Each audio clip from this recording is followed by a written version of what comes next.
In this video, I'll guide you through the document limits in NotebookLM and show you how to check your current source count. I'm starting here on the main dashboard where all my featured notebooks are displayed, and to begin a new project, I'll simply click the Create New button in the top right corner.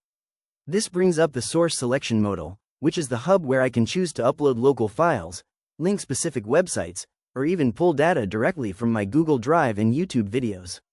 On the left side of the screen, you can see my full list of uploaded materials, ranging from AI summaries and spreadsheets to project trackers and business documents. As I scroll through the sidebar, you can see that NotebookLM easily handles various formats like PDFs, CSVs, and Word documents all in one place. To understand the specific limits for each user, I'm looking at the subscription breakdown, which shows that the free version allows 50 sources per notebook while the Plus plan offers 100.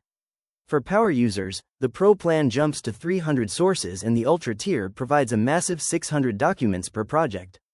Returning to my active notebook, I can see the source count displayed right under the title, indicating that I am currently using 17 sources.